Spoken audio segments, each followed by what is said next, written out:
Olha, eu já estava para fazer isso aqui há algum tempo, mas por N motivos eu simplesmente estava procrastinando. De verdade eu não sei. Não sei porquê. Na verdade eu tenho uma suspeita do porquê. E a suspeita, eu preciso ser bem sincero com você, a suspeita envolve justamente o fato de talvez eu não me sentir bom o bastante. Por quê? Porque eu sou um cara que me cobro demais.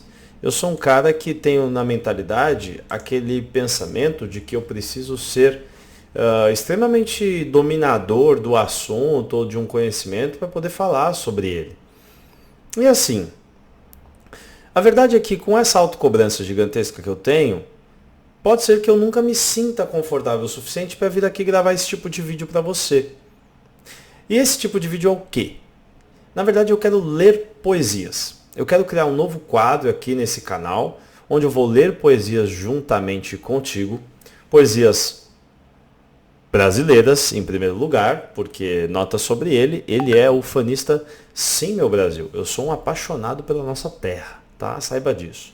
Então, são poesias brasileiras? Sim, mas poesias da língua portuguesa em geral, tá? Teremos Fernando Pessoa, talvez, teremos Camões, teremos outros tipos de, poetas. Eu quero também investigar um pouco da poesia africana, certo? Quem sabe? Angola, Cabo Verde, Moçambique, acredito que seja um país também que fale a nossa língua, e trazer para você, porque infelizmente muitas pessoas perderam o contato com essa maravilhosa forma de arte. Nós, durante o colégio, durante a escola, a gente é apresentado a poesia, temos que ler os primeiros poemas em razão da interpretação de texto, em razão das aulas de redação, em razão daquilo que é imposto. E infelizmente parece que assim que a obrigação acaba, a nossa vida com ela se encerra também. Mas eu não quero que isso aconteça. Eu não quero que isso aconteça com você. Então, essa nova playlist desse canal também é uma retomada, tá? É uma retomada de algo que eu amo, é algo que faz parte da minha vida, é algo que mudou a minha vida, é algo que me faz viver melhor. E se você não sabe quem eu sou, meu nome é Thomas, eu sou escritor, poeta, sou formando em psicanálise e atualmente eu tenho um projeto chamado Filtro do Café, você está vendo ali, ó, os meus filtros na parede, onde eu escrevo frases diariamente em filtros de café e compartilho mensagens, reflexões e até mesmo poesias a partir destas frases. Só que tudo isso lá na rede vizinha. Aqui nessa rede eu dou uma viajada nos assuntos de psicanálise que eu domino, nos assuntos de materialismo histórico ou dita filosofia que eu domino, e assuntos sobre a própria vida, questões sobre desenvolvimento pessoal, sobre inteligência emocional, até mesmo sobre relacionamento, ou até mesmo sobre autoconhecimento. São coisas que fazem parte da minha vida. E de todas elas, a que eu quero compartilhar a partir de agora contigo é justamente essa aqui, a poesia. E para começar esse quadro, eu queria trazer um poema de Francisco Otaviano, um poeta que não ganhou o estrelato no cenário nacional da literatura. Você provavelmente não o conhece, não sabe quem ele é, mas eu vou trazer uns dados da biografia dele aqui para ti, e quis trazer um poema que, papai do céu, é um poema que dá no meio do peito. E ele trabalha um dos principais medos que eu tenho, ou que você pode ter também, e eu espero que você fique até o final desse vídeo para tentar entender se você de fato o tem. É interessante fazer essa reflexão. Bom, mas vamos lá. Francisco Otaviano, quem é esse ser? Francisco Otaviano, ele ocupa a 13ª cadeira na Academia Brasileira de Letras. Engraçado isso, né? Ele não tem tanta projeção, tanta divulgação. O marketing do homem não é tão bombado, mas uma vez ocupando a Academia Brasileira de Letras, a gente tem que reconhecer o seu valor, concorda? Afinal, não é qualquer um que põe o bumbum lá, certo? Francisco Otaviano com certeza não é qualquer um. Francisco Otaviano viveu no século XIX, certo? Carioca, da Gema, nasceu e morreu no Rio de Janeiro. E o que eu posso dizer sobre ele é que ele compartilha comigo uma das questões mais fundamentais da minha vida, que é a minha formação. Você provavelmente não sabe, mas antes da psicanálise eu sou formado em Direito, né? Não, sou apenas bacharel, nunca tirei OAB, não sou advogado, nunca exerci, porque eu era funcionário público. Ô meu pai, eu era funcionário público, então eu não era essa pessoa. Mas, de todo modo, peraí que estão me chamando aqui. Gente, mas quem seria? Bom, já vejo quem é aqui, né? Esse povo liga pra nós, né? Povo sem noção. Hoje em dia não se liga pra ninguém, né, gente? Calma, tem que mandar um WhatsApp antes, pelo amor de Deus. Mas enfim, o que eu tava dizendo. Ele fez direito também. Lembrando que no século XIX também a gente não tinha muita opção de faculdade, né? O Francisco Otaviano nasceu no ano de 1826. Engraçado que a faculdade de Direito, a primeira faculdade de Direito do Brasil, as primeiras, né? Tanto aqui em São Paulo como lá em Olinda, eu sou da capital de São Paulo, tá? São de 1827, 11 de agosto de 1827, então ele nasceu um ano antes de termos a primeira faculdade nesse país. E ele viveu até 1889, viveu bastante, se for pensar, né? Viveu bastante para a expectativa de vida da época. É engraçado pensar que Francisco Otaviano, ele bebeu das fontes do parnasianismo, na literatura, que também foi pautado nesse século. Ele também bebeu das fontes do modernismo. Ele deve provavelmente ter tido contato com obras de Machado de Assis. Ele deve ter tido contato com obras de Olavo Bilac. Ele deve ter tido contato com obras do Geraldo Azevedo. Por exemplo, o Cortiço. Cortiço é do final do século XIX. Eu precisaria dar uma olhada. Vamos dar uma olhada aqui. Vamos ver de quando que é o Cortiço para ver se houve ou não contemporaneidade. O Cortiço. O Cortiço é de que ano, meu Brasil? Publicado em 1890, infelizmente ele não viu, então. Infelizmente ele não viu, né? O Cortiço, um ano depois da morte de Francisco Otaviano. Estou aqui com o Wikipédia aberto. Ó o homem, ó, 1889. Pô, 63 anos, tá bom pra época. E como eu disse, ó, advogado, jornalista, diplomata, político e poeta. Engraçado como o povo põe a poesia só no final. Mas a verdade é isso. Nosso querido Francisco Otaviano era um escritor do movimento romantista. E aqui a gente pode fazer uma live depois. Pode fazer uma live? Não, né? Não estou em live. A gente pode fazer um vídeo depois explicando apenas esse movimento. Mas você vai ver, talvez, o porquê de conseguirmos intitular esse homem dentro desse movimento, tendo em vista a poesia que nós leremos aqui. E vamos a ela. Ilusões da Vida. Esse é o poema. E deixa eu já te dar um conselho. Toda poesia foi feita para ser lida em voz alta. As poesias não são feitas para serem lidas com os olhos, certo? A sonoridade delas nos impõe que tenhamos a obrigação de lermos em voz alta. E eu quero que você faça esse exercício toda vez que você se deparar com uma poesia. Leia em voz alta, porque a sua percepção sobre ela muda completamente, certo? Você está ativando um novo sentido, uma nova possibilidade de sensação a partir do momento que você lê essa poesia em voz alta. Ao reverso de ler apenas com os olhos, com a boca chiusa. Né? Chiusa em italiano é fechada. Certo? Ilusões da vida. Quem passou pela vida em branca nuvem e em plácido repouso adormeceu. Quem não sentiu o frio da desgraça. Quem passou pela vida e não sofreu. Foi espectro de homem e não homem. Só passou pela vida, não viveu. Eu trouxe esse poema justamente uma mentoria que eu dei dentro do meu curso de escrita de valor para as alunas, onde eu mencionei a elas a importância da gente investigar quais são os medos, quais são os desprazeres, quais são os desgostos, quais são os sofrimentos, quais são as dores, as dificuldades e os desafios que o nosso leitor, que a audiência com a qual nós queremos nos comunicar, escrever para ela, possui. A partir do momento que nós temos essa consciência, toda vez que escrevermos e mencionarmos esses temas, faremos uma escrita muito mais assertiva, uma escrita muito mais própria, uma escrita muito mais capaz de nos aproximar daquelas pessoas que, no fim, devem nos ler para engajar com o nosso conteúdo, conectar com a nossa identidade e comprar finalmente o nosso produto ou o nosso serviço, certo? Esse, no fim, principalmente para os profissionais autônomos que usam rede social com esse tipo de objetivo, de divulgar a prestação do seu serviço ou o trabalho, o produto que vendem, é o motivo pelo qual eu ensino escrita.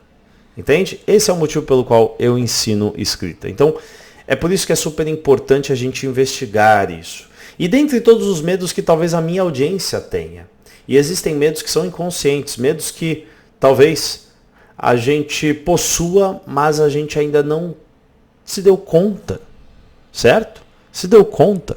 E aqui, sobre esse medo que o Francisco Otaviano menciona em seu querido poema, eu vou te dar um exercício de escrita para você tentar entender se você o tem ou não. Perfeito? Mas vamos repassar verso por verso. O que o Francisco Otaviano está dizendo aqui? Francisco Otaviano é um homem que viveu 63 anos, meu Brasil. É um homem que ocupou grandes cargos durante sua vida. É um homem que deve ter tido uma trajetória de pouco sofrimento, inclusive. Ele não deve ter sido tido como aquele self-made man burguês que nasceu do nada e se criou sozinho e virou um homem por completo bem-sucedido em todas as áreas de sua vida.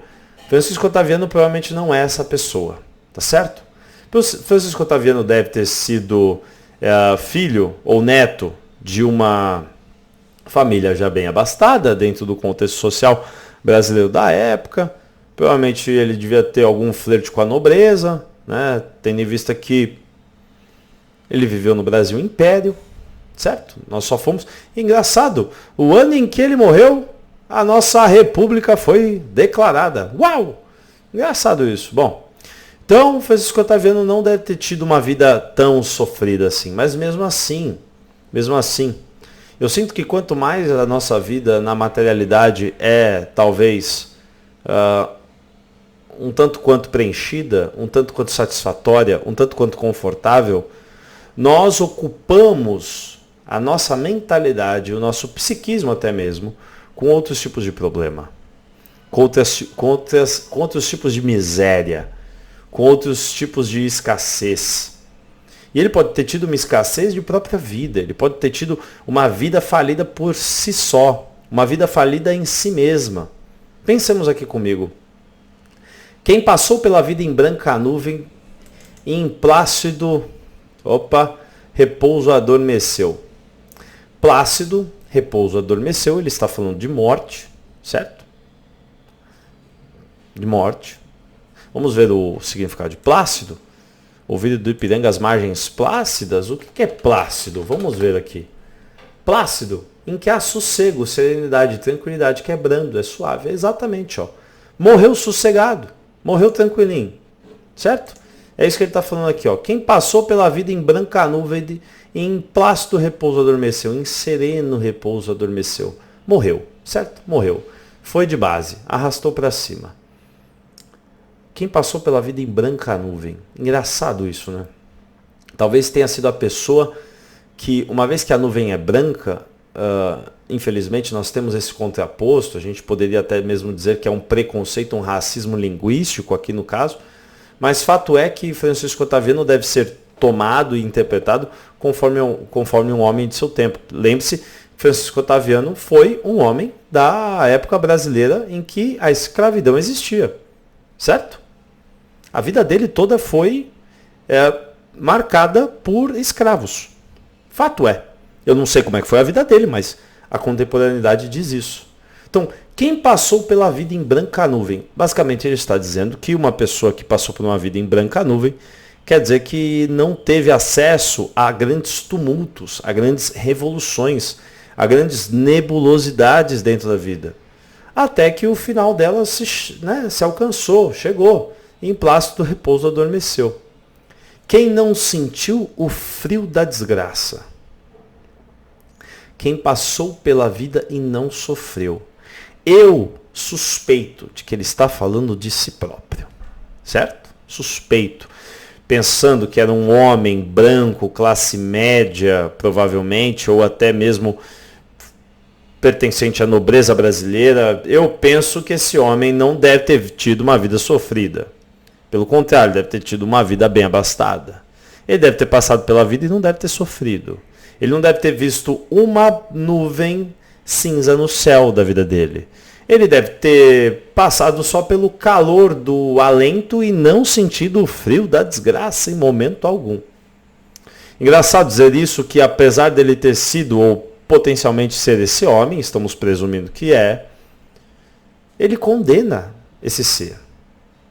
E diz que esse ser é um espectro de homem, e não homem.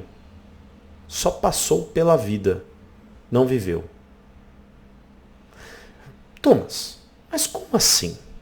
Então quer dizer que se eu viver uma vida abastada, confortável, com os meus luxos e regalias, não tiver grandes sofrimentos, grandes dificuldades, eu vou ter sido um espectro de homem? Porque materialmente eu não tive pelo que reclamar? Eu não tive nada a faltar? Eu não tive abstinência de nada? Eu só vou ter passado pela vida? Eu não vou ter vivido? Não é bem isso que ele quer dizer aqui. Não é bem isso que ele quer dizer aqui. O que você tem que ter consciência é que, independentemente das suas condições materiais, da sua realidade financeira, digamos, da sua pujança financeira, da realeza a qual você faz parte ou não, em geral, toda a vida, subjetivamente, permite, possibilita ou contempla uma miséria, contempla um sofrimento, contempla uma dor. E só os seres humanos que estão passando pela vida sem viver percebem isso. Certo? Certo? Provavelmente ele está querendo dizer que a pessoa que acha que só existe nuvem branca em sua vida foi a pessoa que provavelmente nunca fez um processo de tentar entender quais eram as reais motivações, quais eram os reais detalhes, diretrizes da sua formação psíquica, da sua formação subjetiva. Percebe, por exemplo, vamos usar um livro de Machado, vamos usar o personagem Bentinho. Bentinho era um homem que, a princípio, tinha tudo para não se doer, certo? Bentinho era um personagem carioca que fazia parte de uma família abastada, de certa forma, e materialmente, nas condições materiais, não tinha do que reclamar, nada lhe faltava. Agora, Bentinho subjetivamente vivia preso em suas emoções, vivia sofrendo por suas emoções, vivia nos grilhões de seus sentimentos, vivia sendo torturado por tudo aquilo que pensava, imaginava e especulava, principalmente em relação ao seu amor, principalmente em relação a Capitu. Mas não somente.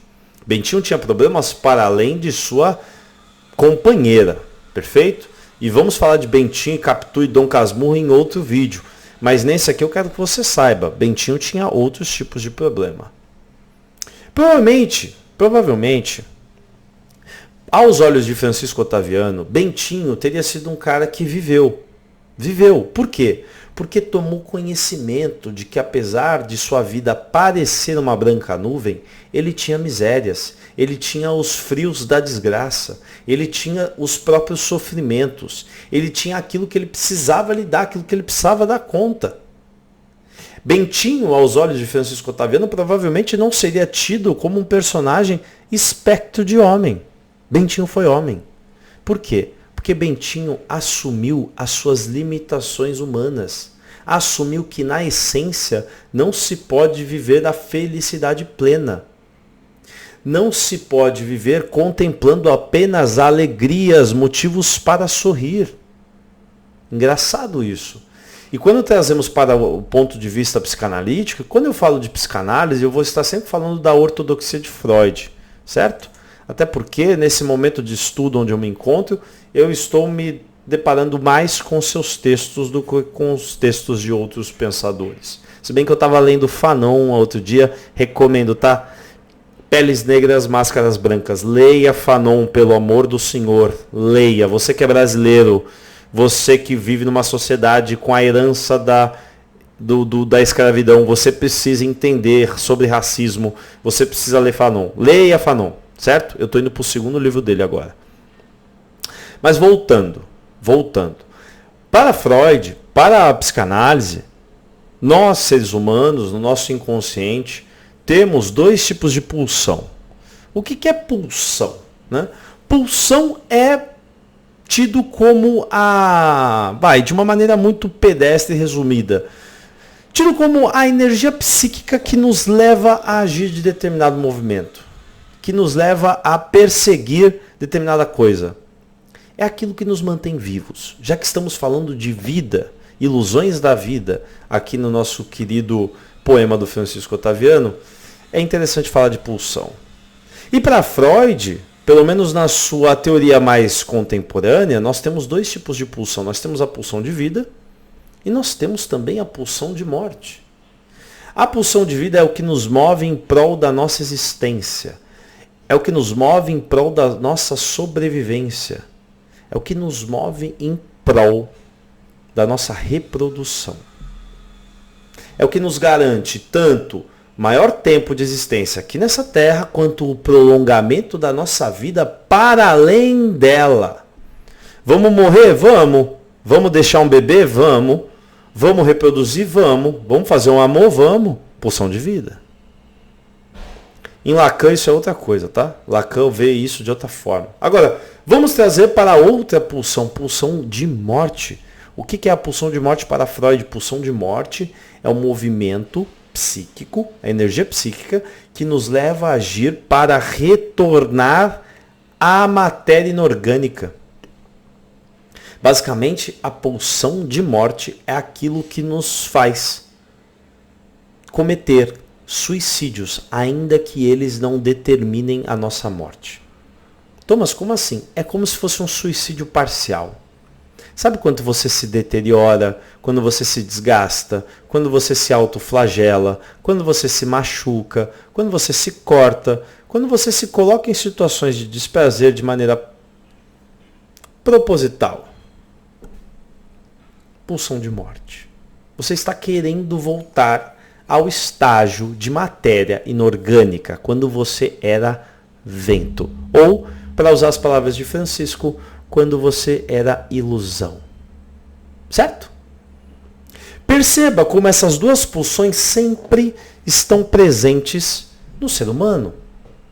E outro consciente que eu queria te trazer é o seguinte. Para Freud, dentro do aparelho psíquico, nós temos um pedacinho chamado inconsciente, certo? O nosso querido id, na estrutura mais contemporânea de sua teoria. O nosso id, ele é regido por um princípio. E esse princípio se chama princípio do prazer. Com base nesse princípio, o nosso id nos leva a desejar situações que nos geram prazer e ao mesmo tempo nos afastar de situações que nos geram desprazer. Perfeito? Então vamos lá. Thomas, me dá um exemplo. Um id, para você entender. Um id. Né? Um desejo do id. Eu quero colo. Quero colo. Colo. Sou bebê, quero colo. Tenho necessidade do colo? Não, mas eu quero colo. E por que eu não estou falando em amamentação e alimentação? Porque isso seria questões envolvendo a sobrevivência. Eu quero apenas colo. Eu estou no berço, eu não aguento mais estar no berço, eu quero atenção, eu quero colo. E eu choro.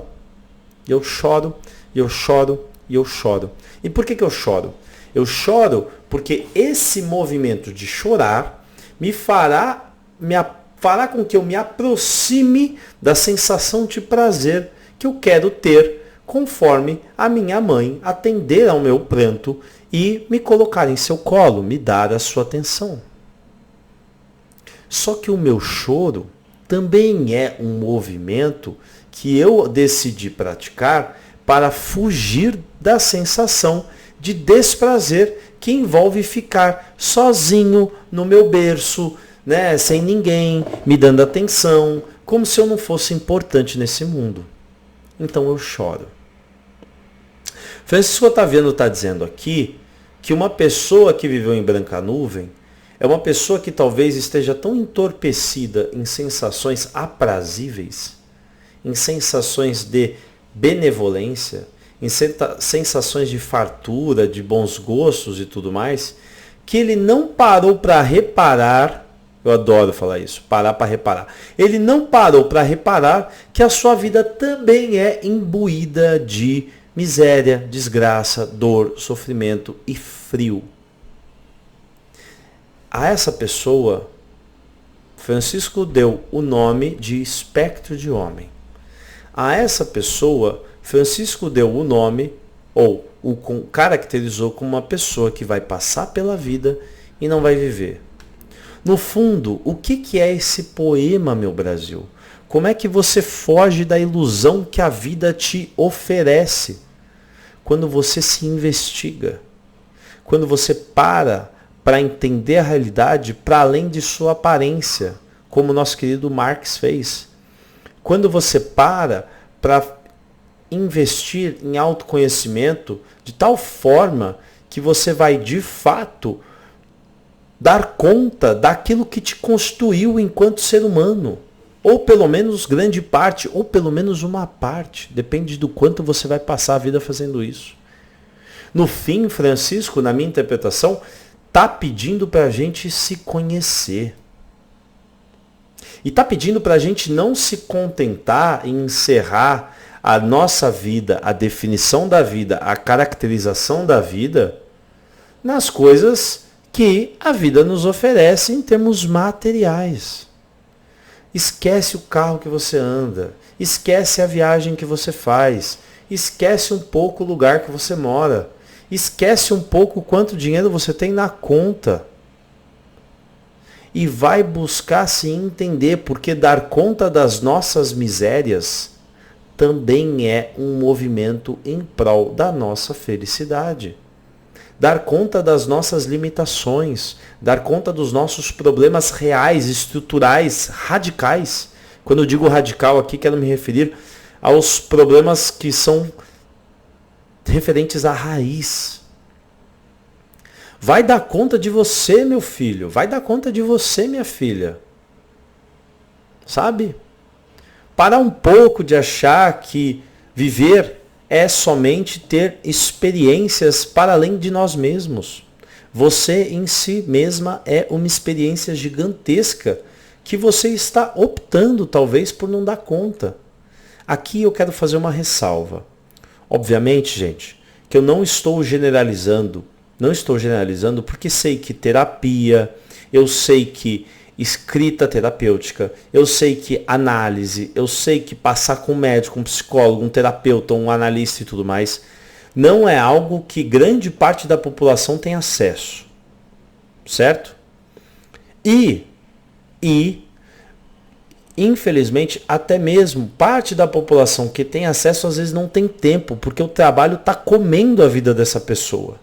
Comendo. Agora, Francisco Otaviano está falando sobre essa pessoa, está chamando ela de espectro de homem, pode ser, só que ela não optou por isso. Ela não tem a liberdade de escolher. Por quê? Porque ela é pobre, porque ela não vem de uma classe abastada, ela não nasceu herdeira, ela não teve condição. Talvez até intelectual, ela não teve acesso à educação, enfim. Eu não estou julgando você, viu? Se você é uma pessoa como essa, eu não estou julgando você. Se a tua vida está sendo consumida pelo fato de você ser um trabalhador explorado, cara, eu sinto muito. E, infelizmente, você está sendo, na visão de Francisco, um espectro de homem, mas você não optou por isso. E eu não estou falando de ti.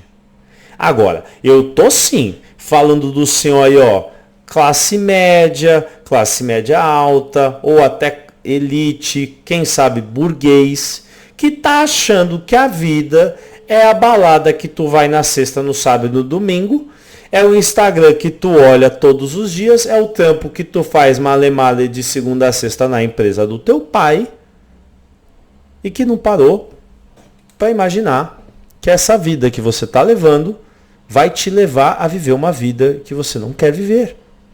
Quer dizer, não sei se você não quer, mas enfim, eu sei que não vale a pena. Você quer realmente olhar lá no fim, pensa, faz um exercício, vai até os seus 80 anos, 85 anos, ser capaz de viver até uns 90, conforme a qualidade de vida que você tem hoje. Se bem que vocês estão tomando tanta cachaça, que não sei não, né? Mas vamos lá. E olha para trás e pensa, cara, eu vivi. Se as primeiras respostas que você tiver na sua cabeça forem as coisas que você comprou, as viagens que você fez, os cursos que você, enfim, se enfiou e tudo isso, cara, sinto muito, você foi um mero espectro de homem. Sabe quando você vai ter a certeza que você viveu? Você vai ter a certeza que você viveu quando você olhar para trás e falar assim, eu vivi porque eu me entendi. Eu vivi porque eu passei parte da vida me investigando. Eu vivi porque eu passei parte da vida tentando me entender e tentando entender as coisas ao meu redor, e tentando entender o próximo e o mundo. Isso é viver, cara. Isso é viver. Para finalizar, eu queria te deixar um exercício de casa. Eu já fiz ele algumas vezes, caso você queira fazer esse exercício de escrita. O dia do meu velório. O dia do meu velório é um texto. Eu já escrevi ele algumas vezes. Você pode escrever no seu próprio diário, você pode escrever no bloco de notas do seu celular, você pode até escrever isso como uma legenda, você pode escrever isso como você quiser. Agora, se você tiver interesse, projete nesse texto como é que você imagina o dia do seu velório. As pessoas que vão estar lá, elas vão estar tristes, elas vão estar felizes, elas vão estar em paz, elas vão estar resolutas, elas vão estar chorando, elas vão estar até sorrindo. Além disso, as coisas que as pessoas dirão em relação a você no dia do seu velório, as conversas que as pessoas terão a seu respeito no dia do seu velório, serão conversas de que tipo? Serão lamentos? Serão mágoas? Serão arrependimentos? Serão rancores? Ou serão exaltações, homenagens, felicitações? Por fim, pense nas pessoas mais próximas de ti que vão estar lá. E pense numa frase que elas vão soltar em relação a você, dizendo o motivo pelo qual você se foi, mas você de fato nunca vai ter ido. Pense, por favor, que tipo de frase essas pessoas vão dizer. No fim, eu poderia estar perguntando, pelo que você quer ser lembrado? Pelo que você quer ser lembrado? O que eu posso te dizer é que você tem grandes chances de adimplir, de cumprir, de conseguir ser lembrado pelo que você deseja, se hoje você parar e decidir não viver como um espectro de homem, mas sim como um homem por completo. Quando eu digo homem, homem e mulher, tá? Ou uma mulher por completo. Só passar pela vida e não vivê-la é provavelmente um dos maiores medos que eu e talvez toda a humanidade tenhamos. Eu te recomendo tomar uma atitude em relação a isso agora que você acabou esse vídeo. E a gente se vê no próximo.